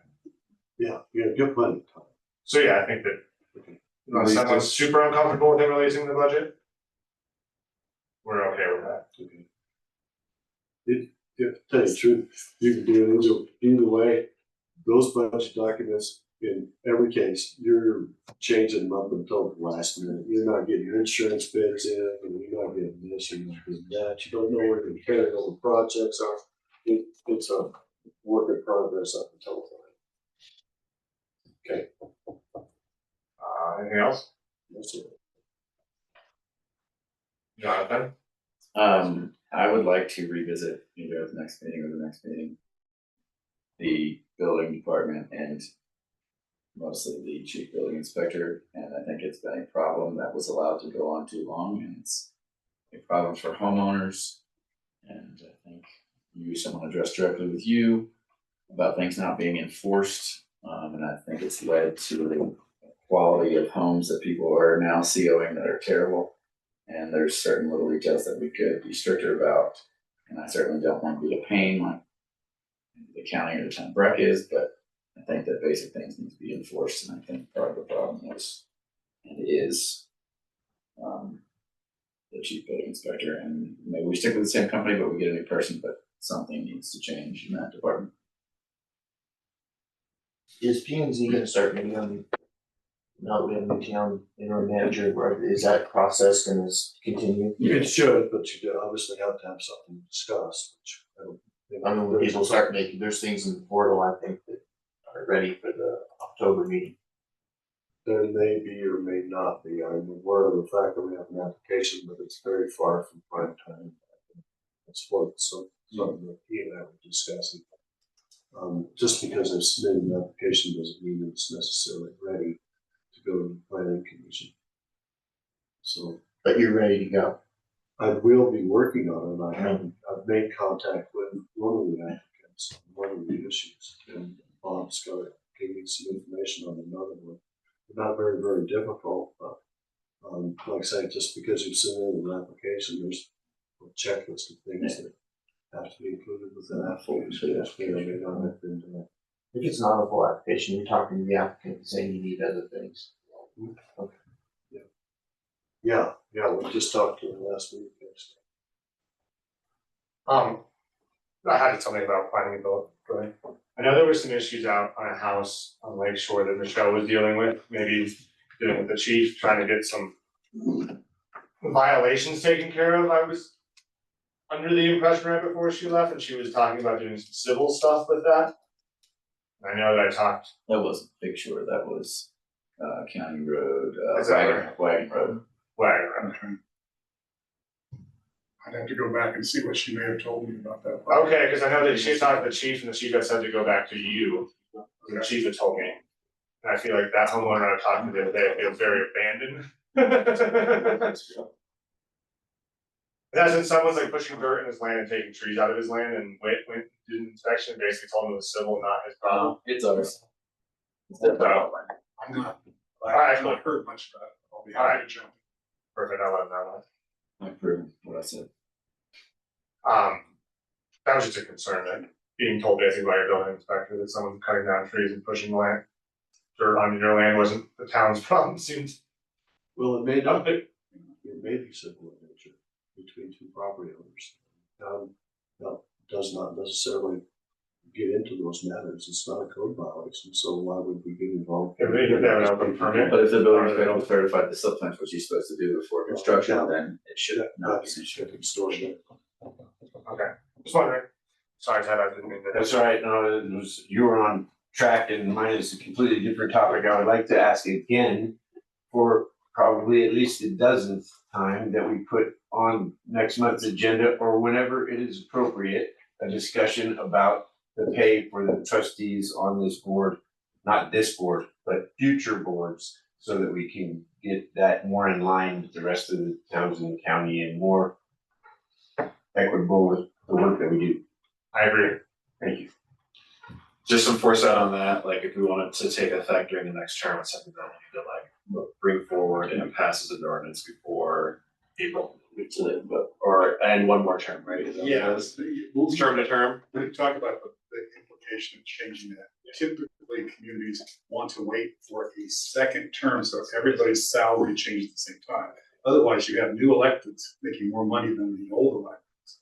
So you have to kind of time it the right way. But it's a very simple thing to do. The only thing I need to know from you is how much. Well, Noah and I have been here for 3.5 years and it has been a topic of conversation for 3.5 years. And it is yet. So. You wanna do it 2 years ago? No, I wanted it. No, I agree with you. I mean, I think I would just like to see what. The last board wouldn't do it, this board is not yet done it. I know we've discussed it a couple times. And I'm not getting any money out of it, so no skin off my nose, but. I agree with you, Ted. I think we should look at it, just would like to know what's comparable, like to see costs. So, so maybe we could ask staff to gather some information about existing pay rates and surrounding communities. We'll have to log in. Keep on thinking it's a lifetime member. I can get this on automatically, but I have to log in. There's the municipal salary survey system that was established when I was president. And still in effect. And so every time I come to a new community, I log back on and It would be by saying credentials, means that so there should be a section that has 4 elected officials, so we should be able to pull up and then we do a demographic crossover based on size and location and stuff like that. Thank you. Before you adjourn, I had a comment. Are we in the other comment? Sure. Okay. I just wanted to thank you, Bob, for the efforts you made in making this pretty smooth transition, and finding Steve. Very much appreciate that. I appreciate that. And I appreciate John jumping in and helping with this transition. It's not unnoticed. Yeah, we appreciate it. I'm glad to see you walking too. You can look a lot better. All right, I make a motion to adjourn. second. All those in favor? Aye. All right. Thanks again for coming up, guys. It's always appreciated. Thank you all. Right. I have Bob's side. That's the. John, you here for my office? I know you were. Yeah.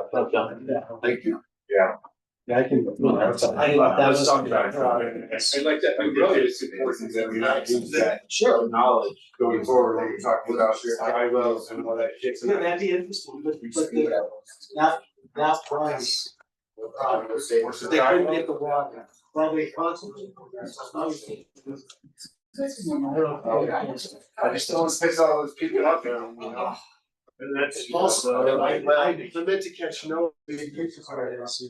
You guys have. Oh, we're here. It was done like. I just wanted to say, I really. The problem is, as he pointed out, like, we don't want to just invest. And we did that. All the projects that we.